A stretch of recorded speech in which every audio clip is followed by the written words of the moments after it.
Full Service Radio is proudly supported and hosted by Simplecast, the easiest way for a podcast creator to publish and distribute audio on the internet. For more information, visit simplecast.com. Recorded live from the lobby of the Line Hotel in Adams Morgan, Washington, D.C.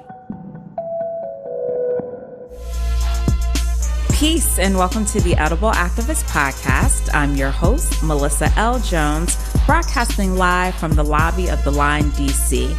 On this show, you hear from the voices of dynamic Black people and people of color in the agriculture, food justice, and healing space as they share empowering food narratives and perspectives that stem from the land, all while exemplifying the spirit of activism in their own edible way. Let's get started.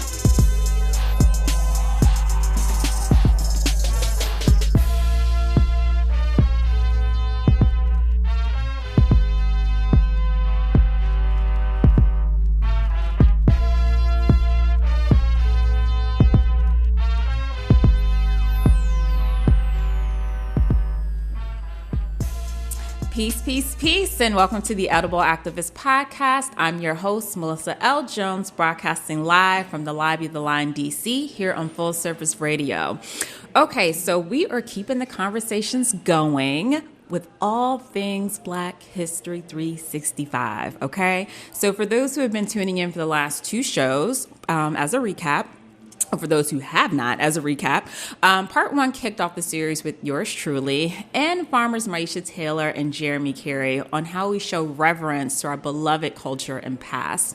Part two was fire. Last week in the studio, I had acupuncturist and herbalist Jeff Edwards, who truly challenged us to learn all about our genealogy. Go back into your family history, guys, and please, go listen to both shows, but last week was so awesome. And so for today, part three, I am so honored to have another special guest in the studio, my sister friend, my dance partner, not partner, partner. And my high school buddy, man, Molline Jackson, is in the building. This is actually the very first time I've had my friend, sister friend, close friend, in the studio. So I'm so hyped about this. All right. So Molline is a senior planner and special assistant with the Maryland National Capital Park and Planning. So she's going to bring a unique perspective to these Black history conversations. And so I'm going to have her detail some of the Black history program that she has going on at her job. And we're going to talk about legacy building. We're going to talk about voter rights. We're going to talk about a ton of things. But welcome, Molly. Peace, peace, peace. I'm so happy to have you. I'm super excited to be here and honored that I'm your first, yes, hometown girl. Yes, I feel super honored to be here, and I'm so proud of you. I love you so much. Oh my gosh, I love you too, girl. I was having a moment this morning, y'all, before we started the show. I had to sit on the couch and just think about life for 2 minutes. And Molly said, "I'm so proud of you." I said, "I'm glad," because I woke up this morning like, what? Huh? What's going on? So anywho, Molline, and Molline is a super fan, man. She texted me and she was like, "I love your podcast. Me and my husband just finished listening to it and it just warms my heart." So just to have a great friend that I've known for such a long time, and just to have you that level of support, because not everyone has that level of support, means the world to me, the world. Also in studio, we have Jay back in the studio. What's happening? How y'all? We're good. How are you, brother? Appreciate it. He's joining us, yes, indeed. Always a great contribution. Welcome. All right, so Molline, as I said, so over the last 2 weeks, we've been crushing on all things Black history, right? And Black history is every day. 365. I'm going to keep repeating myself. I'm going to sound like a broken record. And we're going to continue to love on our culture, love on ourselves, and really be intentional about how we celebrate our Black culture. And so definitely going to tie in some of the work that you have been doing and that you have done, and even from a professional standpoint, but also a personal standpoint. But before we get into your role with park and planning and some of the things that you've been working on, let's tell the audience how you either choose to celebrate your Black history or how you want to define how we celebrate our Black history. Sure. I first want to tell you that Melissa doesn't typically call me Molline, so to hear her call me Molline is hilarious. I don't call her Molline. Most people call me Molly, so feel free to call me what you Hot usually tamale. call me. And my social media. History has been a huge part of my life, and I want to start by saying that I live my life by to whom much is given, much is expected. And I don't take those words lightly. In fact, I get a little emotional when I say them because I know that I stand on shoulders that are much stronger than mine, or at least that give the appearance that are much stronger than mine. Mm-hmm. I be faking it till I make it, y'all, until I get to the point of like feeling like every day. Don't be fooled. Right. No, like I'll be making this up and as I go. It's not faking because you're doing it. Well, don't put no salt on your own game. You absolutely correct. I accept that. And so let me just say that my father was a huge supporter and mentor of me and my siblings, and has taught us that you really need to know where you come from. There are very few things that are like brand new and original. Most things have been done already in history and in the past, and he shared with us like tons of stories about his past and his legacy. And I have relatively what you would call older parents. They're like, 70s plus. My mom would be upset if I told her real age right now. So. She look good though. Yeah. And be dancing her little butt off. Right, and they were born and raised in Washington, D.C., so they know what U Street used to look like. And in fact, we still have a funeral home. Mm-hmm. Yeah, right down the street from Immaculate Conception, which is where my parents were married. Mm-hmm. So my history is right here. I'm a native to this area, born and raised. I grew up in Wheaton, which is Montgomery County, the place I work now. So I'm very much a local girl. And just every day that I live, I try to do something that they would be proud of, For you sure. know, like that my ancestors and my siblings, and live a life that is not, that it's intentional and mindful of from which I came from. Most definitely. You know what's so crazy? Like, now this is just hitting me because obviously I've known you since high school, and have known your mom since way back when, high school. And sidebar, we're going to talk about some of the dance joints that her mother her mother still goes to and used to. We actually should have invited your mother here to talk about Black history in DC and nightlife and lion dancing Shout and out stuff to like Chateau, that. 'cause she hangs out Good Danny Road lady, For real. But I knew it was very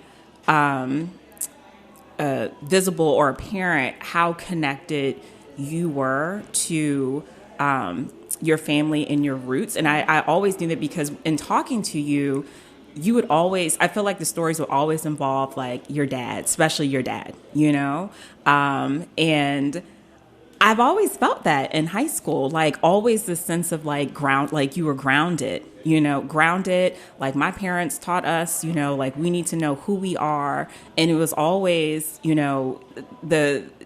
was always on the foundation of your family, always. And so I just want to let you know, I've always known that, but we've never talked about it. No, we haven't. So I appreciate you saying that. No, that means a lot. Yeah. Becoming whoever you're going to become. Shout out to Michelle Obama because I read her book. Hello. Ow. But I'm still figuring it out as I go along. And, a large, I just lost my father. Oh, blessings. Thank you. And I get a little emotional because he was my best friend. Take a deep breath. You amongst family, so you're good. Thank you. He was my best friend, and very much I was his daughter. I'm a daddy's girl, and my sister was a daddy's girl, and he was so smart. Yes. And he used to talk to us about life lessons and things that we should learn and that we should know. And he would give you a history lesson on the spot. Like you would sit down and he would just tell you history for like in 5 minutes. I just remember it would never be anything like current. It would always be something like way back when, or showing his wine. You know, it was just amazing and funny too, and like, hilarious. It wasn't not like boring. Like open up your history books. Let's go over these lessons. It was more of like, I mean, I just remember a story he told me of like when he used to go to Eastern Shore, which back in the day was the black college, because he wanted to go to the University of Maryland and couldn't get into the University of Maryland, which is where I ended up. But that he was a part of the civil rights movement, and you know, he had this leather jacket. Apparently, one day he was going out, and they were protesting that day, and there was some young lady that was getting, you know, they had turned the hose on her. Oh, wow. So my father jumps in front of her and pretty much ruins his leather jacket. And he tells the story from the perspective of, and I lost my leather jacket. Right. He had a hose turned on him. Yeah, This man is And we know it focused on wasn't his funny leather then, jacket. but like after the real deep, heavy right. story, real That was a good heartfelt. I missed that leather jacket. Right. But that was a real story because he lived story. that. Real story. He tells a story about like putting cayenne pepper on his ankles so that the dogs would sniff the cayenne peppers and wouldn't bite at their ankles. Wow. But it turned out that the cayenne pepper when the wind came through, it would blow away to their eyes, so they were walking around couldn't see. Oh my gosh. Oh my gosh. I mean, it's funny now, but probably wasn't funny then because Yeah, you just didn't know where you're walking to. But I mean, he grounded us in a good place, and he told it from a very brilliant and succinct, but also very funny way. So he was an amazing person. Shout out to Dad. Yeah, for shout sure. out to Dad. Thank you. Yep, shout out to Dad. Tell us about, so actually Molly is a graduate of Maryland, University of Maryland. A lot of U's. Yes, a lot of U's. And majored, was it in architect design? Landscape architect? architecture. Oh, nice. And has been a planner for as soon as she graduated, hit the ground running, bloop bloop, out of here. Well, actually, I want to start. Can I alleviate? I mean, elaborate on that. Sorry, Please. Alleviate. Yeah, that's not the right word. Elaborate on the fact that I started in Annapolis as a landscape. Doing landscape architecture projects, and I had a few projects. But the original reason why I got involved is because of right down the street from the University of Maryland is the TikTok and Langley Park area, and I had a class. The liquor store? The liquor. Yeah. Okay, Rest in let's peace. just be very Rest in clear. peace. Oh, it's closed. Let's be clear. When we say In TikTok, peace. we talking the drive-through liquor store. Okay. No, it wasn't drive-through. It wasn't drive-through? I'm not even going to, let's go ahead and stay on that. I thought TikTok was drive-through. Anyway, go ahead, finish your story, Molly. They do have a drive. Okay, I'm about to say. I know. I ain't been in it. Right. I ain't drive through it, but go ahead. We had an urban studies class, and the teacher's name was Bill Hanna. I'll never forget it. He challenged us, and he was like, okay, we're going to do projects about the local neighborhoods and local areas. And one of the questions he was asking was like, why is the TikTok why is the TikTok liquor store so popular, and why is it located in that location? And so that required us to dig up, history and understanding why things are the way that they are, and that actually was the catalyst for me becoming a landscape architect. Wow. I didn't know that story. That's dope. I did not know that Because story. I was like, okay, once I figured out, and that's a deeper conversation, Yes, it but is. once Yes, I it figured is. out why the things were the way they were in Langley Park and around the University of Maryland, I was fascinated, and Yeah. I was driven about trying to find a way to kind of recapture these neighborhoods that brown and black people live in. Right. So, And and to this day, that neighborhood is still heavily populated by the Hispanic community and has for a very long time. Yeah. So, wow, that's crazy that he put that thought into your head way back Early. when. I did not know that. So, break down what your role as a senior planner or city planner, break down what that means, because when people hear the word planner, I can mean I'm a planner, but not on the level of Molly planning though. Right. So I know what it is, but if you can break that down for listeners, and then we're really going to segue into, how that all ties into obviously your work, but some of the history program that you've been coordinating and just tying all that to landscape, urban renewal, like all of that. yeah. So many people don't even know what landscape architects do. Yeah. Frankly, in my community, My mother still introduces me as an architect. Nice. Yeah, no, that's the shit, though. She's like, that's what your degree says. Right. And the best way I can explain it is architects deal with the structure and the building, and landscape architects, we deal with everything outside of the building. So that has everything to do with the roads and, the ground, really.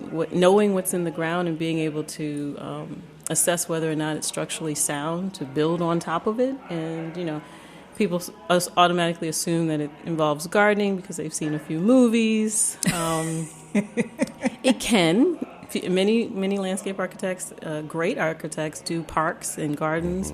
But I so happened to fell into landscape architecture actually after the recession because I was working at a small firm, and I'm popping this like it's not too loud. But anyway, I have a cough that I'm trying to fight back. But I first landed into this profession after graduating University of Maryland as a landscape architect and going into Annapolis. And we were doing roadway constructions, landscape plans for large projects. I'm talking about like Arundel Mills and the medical center at the hospital in Annapolis. Okay. And so you're moving things around, right? And you're situating parking garages and surface parking and understanding why you do surface parking over parking garages, things like that. Planning for circulation throughout, especially as important as that would be for a hospital, right? Like people need to get to the emergency room, sure. No joke, and as quickly as possible. Yeah. So people don't realize how major like transportation is like a hot item, especially in big cities, metro. Like it's. People don't think about it. It's major. It's a major item. And transportation kind of layered with environment. Yes. Because you can't just be putting roads everywhere. Exactly. Because you increase the amount of impervious surface, which, is fairly in canopy, tree canopy, all that stuff kind of factors. Heat things up, correct, All that stuff factors into what I do now. We're at the planning department. I work at the Montgomery County Planning Department. We're working on a general plan, which we're calling Thrive Montgomery. Okay. And that name comes as a result of the community being able to thrive.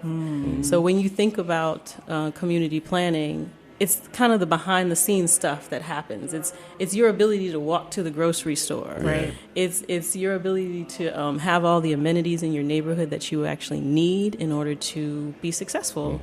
Libraries, grocery stores, to post live a balanced office, life. your job. Yeah. Like if you could, I don't actually live in walking distance of my job. I live in Prince George's County, but if you were actually able to walk to your job, that could save you so much money. Yes. Right? Like Oh you my wouldn't gosh. be putting that money towards transportation. Yes. I'm sorry, it's just hitting a button for me because I know where these conversations are going to go. But proceed. All of this is important, Yeah. but people don't understand that these decisions are usually made 30 years out.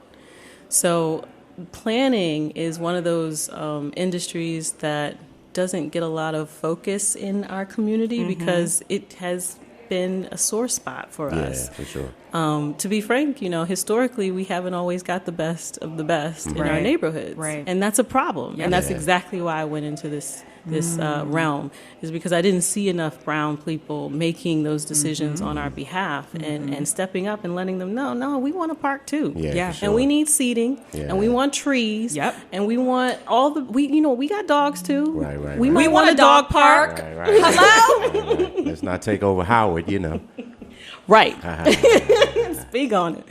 I'm just getting angry listen, over here. Right. This is new for me, There's Melissa. so much truth to it. I mean, Yeah, you're nah. walking through these neighborhoods and you see these dog parks and you see not one black person there. They're in these neighborhoods that are being gentrified. Sorry, I'm getting angry, Yeah, but No, I was getting fired up too. At a very early age, I was like, there's got to be something else. We got to be doing That's something dope. else. That's really dope, There's though. something Yeah. different about this. There's a reason for all of this. Again, back to my foundation. Yeah. Very few things are new and brand new. They have been done and redone. Yeah. And to know that looking at history as a roadmap, back to, why this is important for Black History Month. You have to look at and know where you come from so that you can look at those things that your parents have done. Talk to your parents. They have gone through similar things. They can help you. They can guide you through the process. And I know my parents did. Yep. And I was fortunate enough to live in an area where there was tons of successful Black people, and and, use them as mentors. I mean, history is not about reading something in a textbook. It's about having those conversations and living. And experiences, we are making history right now. Like, this is my first time on a podcast. That's beautiful. History has been made. Yes, it has.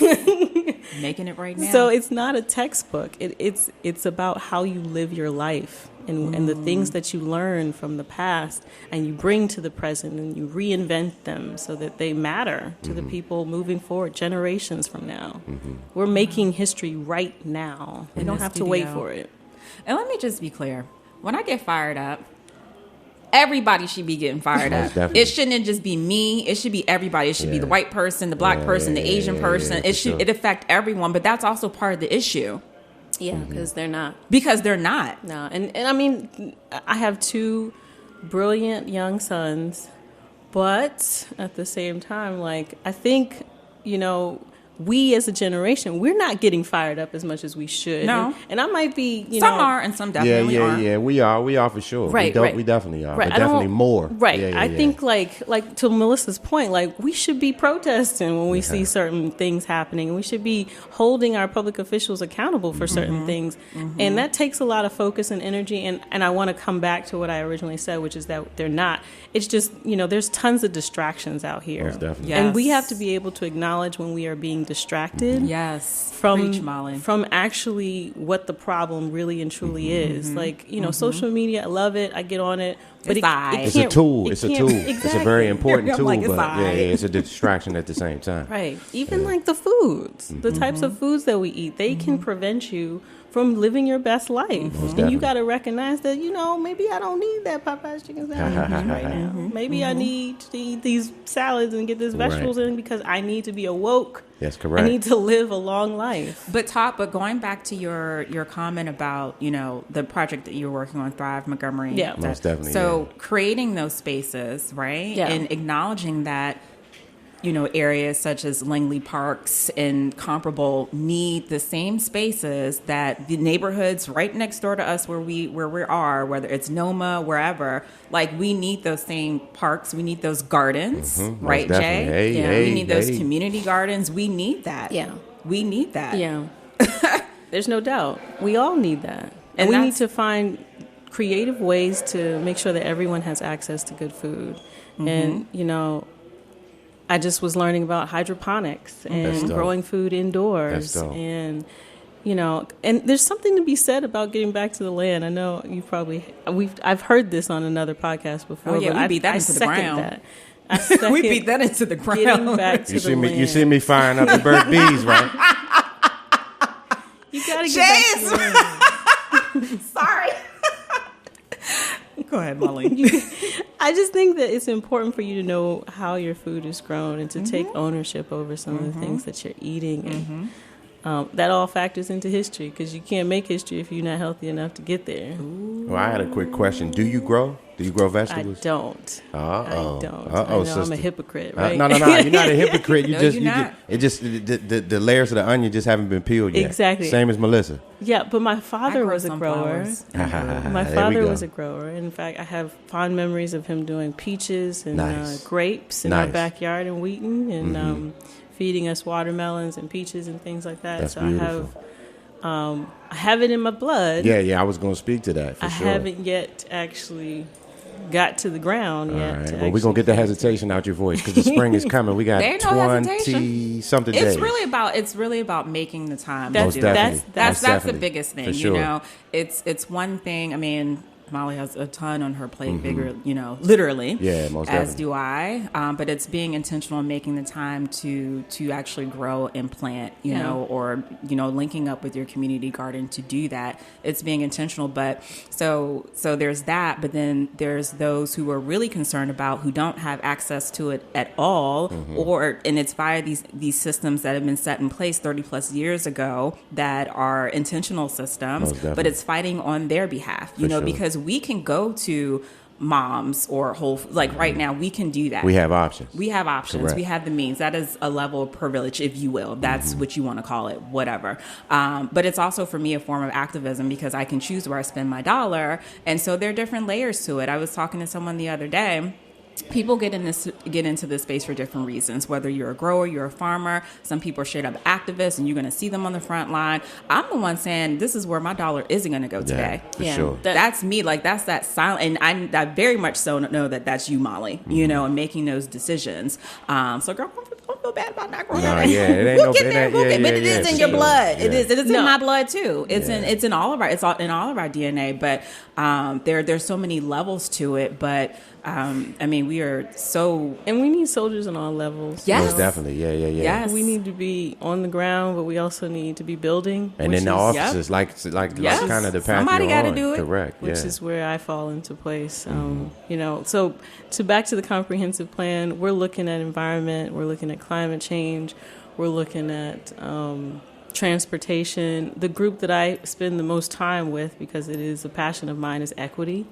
And there has been a movement in Montgomery County and in Prince George's County really to do more racial things, projects that are more have an equity lens to them, where we're looking at the impact of public policy and decisions through an equity lens. And there's been a couple of resolutions that have been approved in the process having to do with like racial equity and social justice, and trying to evaluate past decisions that were being made in the present and saying how effective we've been.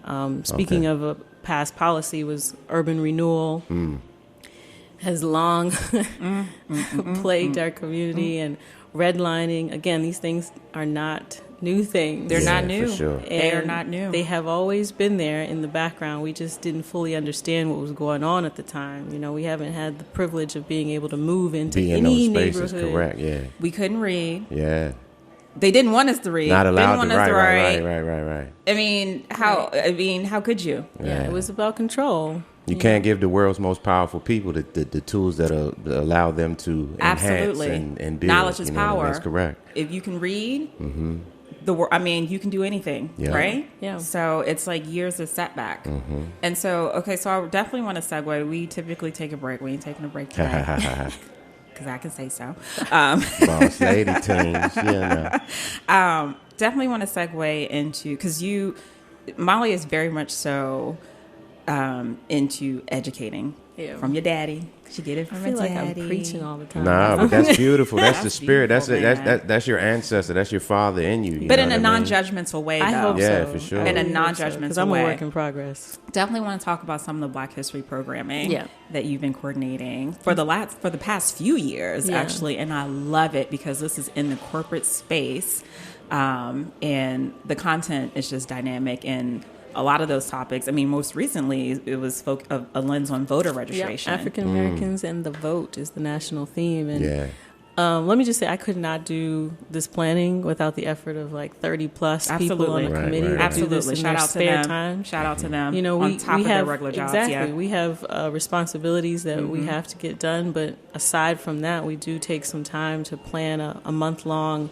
program. It usually ends up being on every Friday in the month of February during lunch hour, so that people can still get their work done during the day. But this year it was focused on African Americans and the vote, and we started with talking about gentrification, redlining in the city of Portland with a video, and then followed by some discussions on the voter experience and the suppression of voting that has happened. And then we took it to a next level. Last week we were talking about the Maryland Lynching Memorial Project, which if you don't know about it, you should check it out and definitely go see the museum in Alabama, Selma. Yep. And you don't realize this, but there's trauma that has been suffered as a result of lynching, and that keeps us still to this day in line type, right. That keeps us still to this day, and we were fortunate enough to kind of be raised up in this area, me and Melissa, and you know, lynching happened here in Maryland. Yeah, in fact, sure. Yes, it did. Yeah. And there are 40 known cases in the state of Maryland. That known cases. Known cases. We are still figuring out. You know how many people died even from not lynching? Yeah. How many Black men died and they are not accounted for? Yeah.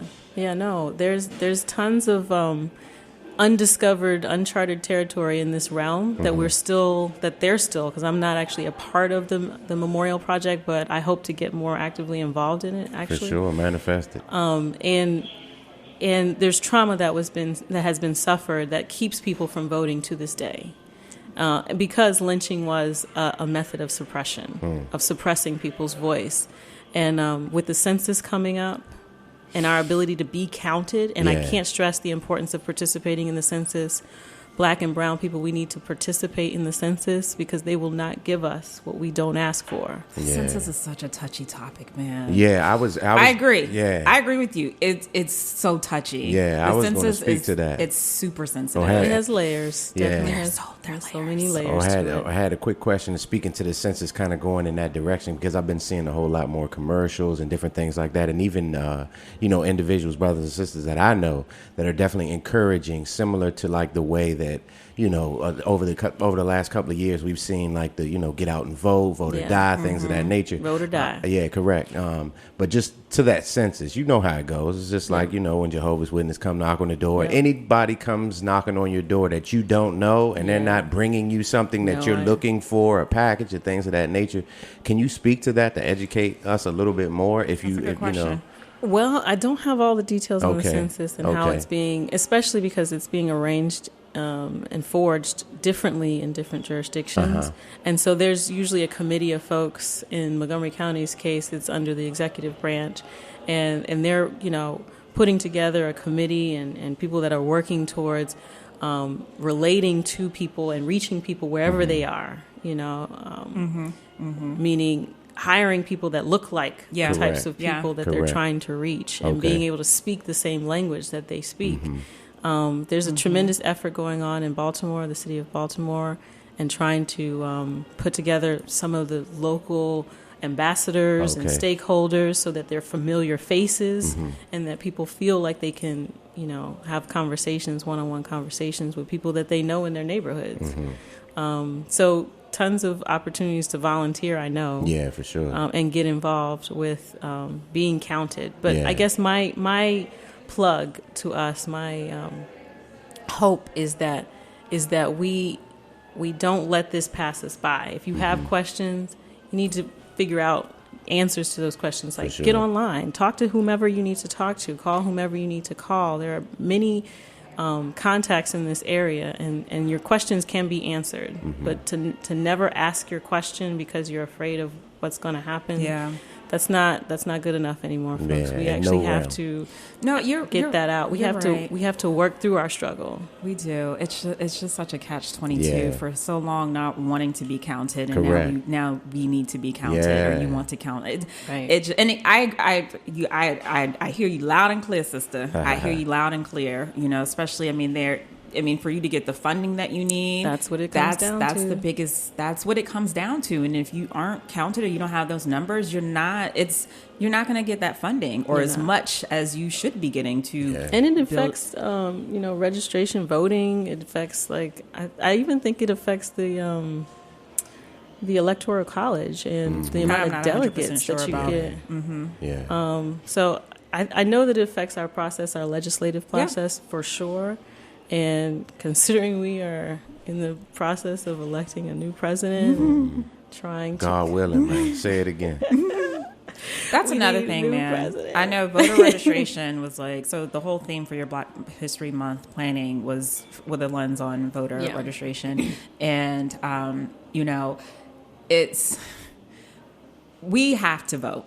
Yeah, that's for sure. As Black and brown, we need to vote. That's a fact. And there's a ton of us still with the mindset that voting does not help, it does not count. I get it. I feel your pain, but we have got to vote. Yep.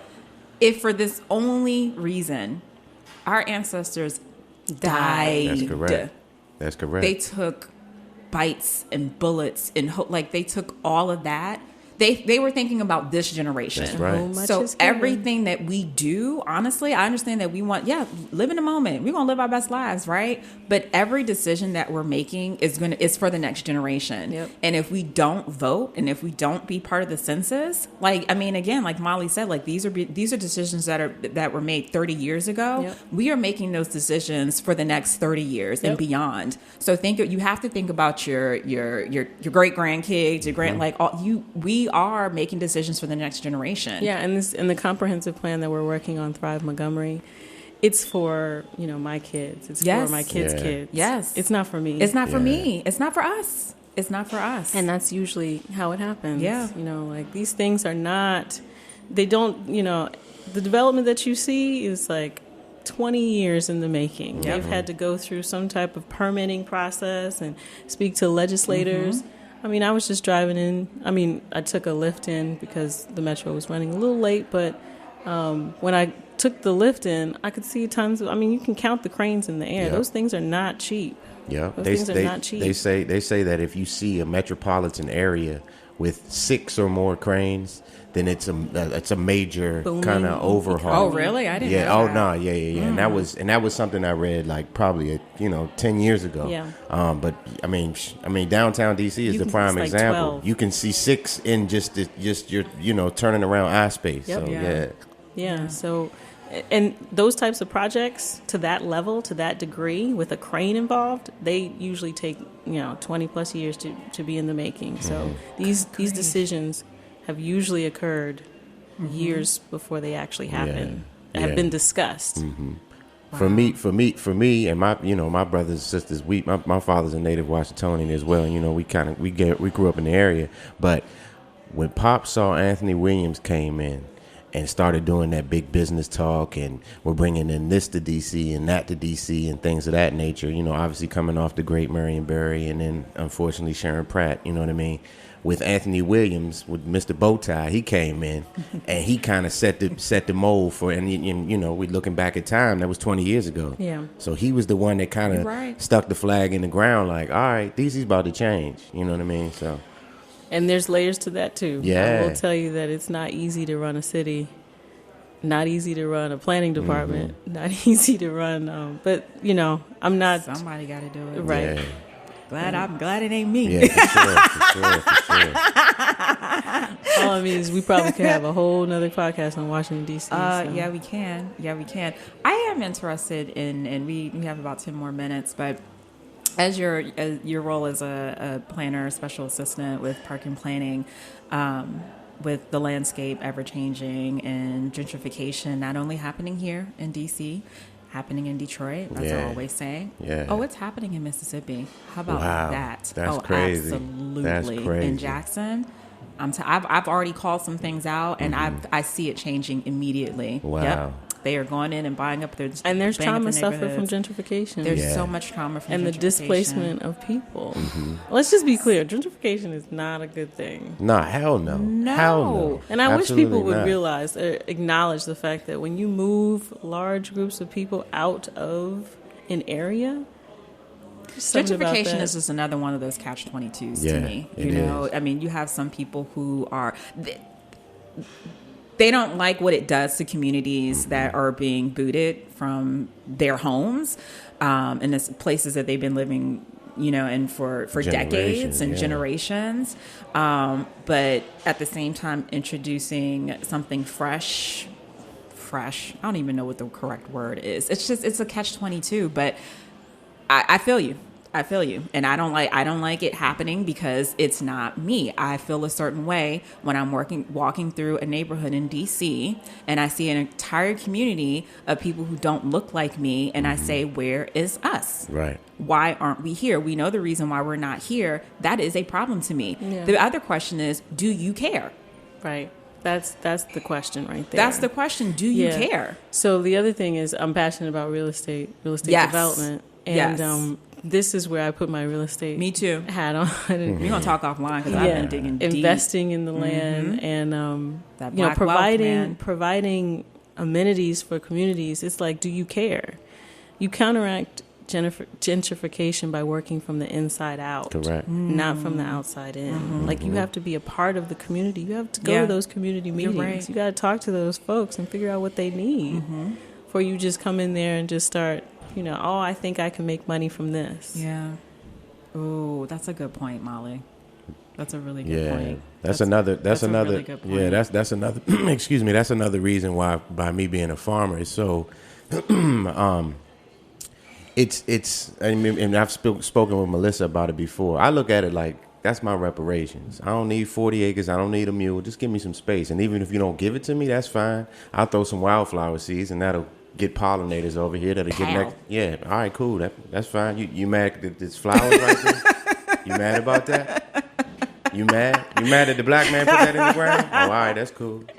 Go ahead and take your kids over there and show them how beautiful they are, and then come see me and come get some lettuce from me. I'm mad too. about go-go music being blared out on Oh right. Oh no. They learned their lesson with that one last time. Enough. You know And what I Howard mean? too. Yeah. Howard walking on Yeah. No, like, there are some cultural things that happen in the community, and I think this it infects the whole community, not just black and brown people, but there are some artists that, they need to live in certain areas. Yes. They can't afford housing, so certain professions, they need housing. We need to support those folks. So They need housing, and in the words of Brittany Draper, they need spaces to create. Correct. You need those spaces to create. Shout out to Brittany. Shout out to Brittany. Works at That's Park my and girl. Plan, too. Yes, she does. I love Brittany. You talk about a whole Black History book. Yep. Like, that's Brittany right there. But we need those spaces to create. We need those spaces. What I was getting at is just, I don't know that I could be in your role and looking in the planning position and seeing the world around me change so much that just still isn't reflecting me. Yeah. So it's hard. It's difficult, right? Like, Don't say that. It's a challenge. You're built for it. It is a challenge. I have to change my And there still needs to be vocabulary more on that. you, Molline, because there aren't enough. There aren't enough. No, they're not. The space is still a void. Yeah. So I think coming back to education and understanding the importance of being in those spaces, being comfortable with being uncomfortable. And I find myself there quite frequently. And my shout out to my husband, too, because he used to be a prosecutor. What up, Marty? But he has wrote a book called Justice My Way. Yes. And we have, Go pick it up. I'm discovering that we have very similar worlds where we have to be in worlds. Of course. That there are not a lot of us in those worlds, prosecutor. So, it's one of those things where if I don't do it, I'm leaving it up to somebody else who might not have the same understanding of the place as I do. So somebody's got to do it. And I'm willing to do it. I'm willing to fight the fight. And they're going to look back. And what's important, right? Black history. Right. Is to look back and see that you were in this position. Yep. Because you are setting the tone. You and Brittany, even I don't know if Michelle's with Park and Planning, Michelle Nelson, like she's also on the Black History Month committee. To see you fabulous Black women in this position. Yeah. And we rest on each other. Tiffany Ward, who's in the county executive's office. I could name tons of people. Judy Cohall. Wow. Angela Brown, who's taking applications. So there's tons of us in the industry, just not enough. Right. We need more people kind of infusing these spaces and these areas and having these difficult conversations. Yeah. And asking, do you care? Right. Do you care? Do you care? Yeah. And I'm keeping very general because I'm understanding that, some people may or may not. I'm trying to relate to everyone and reach people wherever they are. Of course. Real estate is extremely important. Yes. In terms of building wealth. There's very few wealth that has been built over time without owning real estate. Correct. And I'm talking about property. Yeah. Whatever your understanding is of owning property or whatever your fears are around owning property, we need to also ask those questions of the people that are that can provide information so that we are not passively just, I don't feel like dealing with repairs to my house. You gotta get past that. I'm gonna move into a rental property or apartment, and I'm speaking to people. No judgment being passed, but but you're so right. But you have to own. Yeah, you have to own. You're so right. What my grandmother said everybody should own a little bit of something. Hey, a little bit of something. That's what Grandma Catherine said. Yeah. A little bit of something, and you're so right. And I know that's big for you. That is super big for you.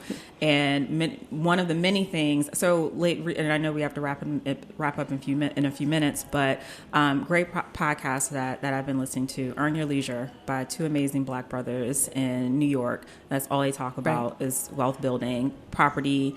Owning property, going into your neighborhood. And I like that word, earn your leisure. Earn your leisure. Like leisurely time is earned. Going into these Black neighborhoods, like we need to own our blocks too. Yeah. Mm-hmm.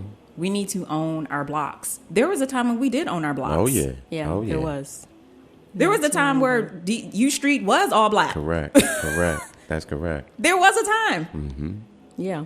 That has changed. Yeah, and those of us to speak to that, those of us that are either influential or what have you, just have access to the ability to be able to adopt a block. I've been paying a whole lot more attention to that now, and I've been noticing a lot more of those signs coming up. Mm-hmm. I haven't done full research into it. I know a couple of individuals that have kind of took part in that process, but it's about maintaining the block and cleaning the block and things of that nature. You better say it. Just don't own it. You got to maintain it and clean it, because when we don't, that's when the block gets taken away from us. Yeah, okay. sure. And that's when we get offers and then we sell out. Yeah. Because they see potential and we're not keeping up with it. Mm-hmm. And that's what happens. But also, let's just be very clear. These systems have been set in place years ago. It was a system that was never meant for us. But a lot of the answers are in our hands. Mm-hmm. It's how we choose to spend our time. It's how we choose to spend our energy, how we spend our money, what we buy. We have more control than what we think. Mm-hmm. We really do. Mm-hmm. We don't have, there's a lot of things that we don't need to wait for. That's Policy right. is very important, but we can take the steps. Yep. And so that's my empowerment speech. Melissa's on fire today, like NBA jamming here, I was really emotional this morning. I think it's coming out. So we do need to wrap up, but before we go, Molline, you're just so full of love and light. I love you. Great energy in here. Great for energy. Sure. Thanks. What is your legacy? What does that look like? We got 30 seconds. Oh, like, because Alexi's going to kick me out. Well, this is a great question. And I'll just say... What do you want that to be? What are you building for your family? You mindfulness. And your husband. I want it to be mindful. I want us to be intentional about everything that we do. Mm-hmm. Mm-hmm. Really, everything that we do. Again, to whom much is given, much is expected. Mm-hmm. And we can't be wasteful. We don't have time to waste. Me and my husband strongly believe in using and utilizing all the resources and the tools that we have in order to propel ourselves and our people forward. Mm-hmm. And we got to keep moving forward because, it's just what we got to do. We got to do. Yep. We got to keep moving. And I'm clear about my passions. I'm clear about the things that I'm passionate about. Mm-hmm. And for those of you who are still trying to find your passion, again, you have to be intentional. You have to be asking those questions about, dig deeper, dig harder, figure it out, because we got to get there together. And each one of us plays I can't be doing it all by myself. I need Melissa. I need Jeremy. Yes. We need to be doing this together. Like we're a team. We're in this together. Mindfulness about how you fit into the grand scheme of things. Mindfulness about the time that is being spent, how you are spending your time. Are you doing too much leisurely time? Yeah. Which some of us are having too much leisurely time. Back to that distraction talk from earlier. Right. Yeah. What are you doing with your finances? Are you only buying stuff that is here and gone the next day? Hello. Like you need to be investing something. Yep. You need to own something. You need to have dedicated portions. Like look at your finances. Right. Figure out how much of your income is going, percentage-wise, how much of your income is going to things that don't even matter to you or your family. And figure out what you need to be building in the future. What are you building? How can you change that? Exactly. If most of your pie is going towards stuff that doesn't matter, then you need to change something. Because here's the thing. At some point, I want to stop saying that we need to lower prices on certain things for people of color. Oh, yeah. we have got to stop saying that at some point. That's for sure. We have got to. I understand it, and trust me, I have donated to things. I support people. I am all for it, but we need to we gotta take ownership. Yeah, we gotta build from within. From within. If you're frustrated, change that energy into something that you can take action. Amen. You can't just stay in your frustration. Yeah. You got to do something with it. Absolutely. You got to take that energy and do something with it. I hear you. It'll crack you. It'll crack you. All right, y'all, I gotta go. All right, well, hold on, real quick before we do that. 10 seconds. All right, 10 seconds. I just want to let you guys know, and also everybody listening, me and Levan actually just got confirmed to be speaking on the Broccoli City Congratulations. conference. Okay, correct. Yeah, it's going to be on May the 7th and the 8th, and like I said, Veggie Promo for more details on that. So, like I said, the Farm Ninjas are going to be speaking at the Broccoli Con. So, I just definitely wanted to shout those brothers out. Cool. Sounds good. Can I shout something out too? Yep, go ahead. Our last event is actually at Brookside Gardens. Oh, I love Brookside Gardens. And it's a celebration, the African diaspora. Yes! And we're going to be telling stories and doing some art and music and things like that. It's typically for staff, but we are just trying to turn that place out. Hey, when is it? It's Friday. Okay. Right, just cool. don't show up. Just hit me up on the DM. Hit me up on the DM if you're trying to slide through. Talk to Melissa. Molline, my dearest friend, I really appreciate your perspective on this show. Like, it needs to be heard. Sure. We talk a lot about food and agriculture. It all ties in.